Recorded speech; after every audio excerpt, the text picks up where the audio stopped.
alors c'est vrai qu'au fil des années, et particulièrement de ces 5-6 dernières années, le métier a évolué et en forçant finalement, en poussant le DSI à sortir de son bureau et à se rapprocher des métiers. Ce qu'il ne faisait pas forcément naturellement. Je pense qu'aujourd'hui, c'est un point de passage obligé d'être proche des métiers et de faire de l'informatique au service des métiers. Ça paraît un lieu commun comme ça, mais c'est une relation qui n'est pas forcément évidente à entretenir et je pense que le DSI doit s'y attacher.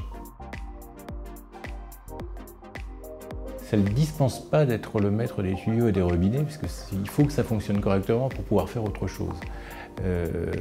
Mais je pense que le DSI doit être impliqué et s'impliquer dans des décisions, dans des orientations plus stratégiques autour de l'entreprise.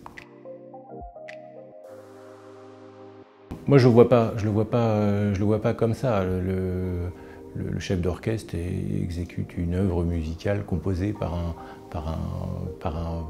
un maître qu'on peut considérer être le CIO, mais je ne le vois pas remplacer le CIO, mais l'accompagner, l'aider.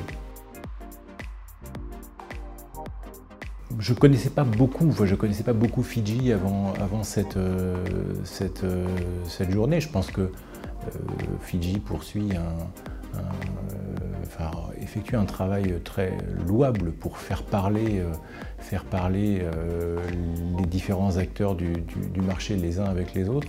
Et c'est d'autant plus utile aujourd'hui que le nombre d'acteurs explose.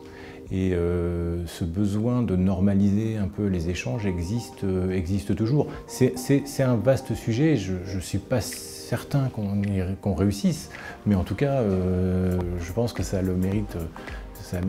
On a le mérite d'aborder le sujet. Moi, je vois un autre avantage aussi à Fidji, c'est de mettre en contact, il y a le côté réseau et mise en contact entre des différentes entreprises et différents DSI et au-delà des secrets professionnels qui peuvent exister dans tel ou tel secteur. On peut quand même beaucoup apprendre à parler les uns avec les autres, en fait.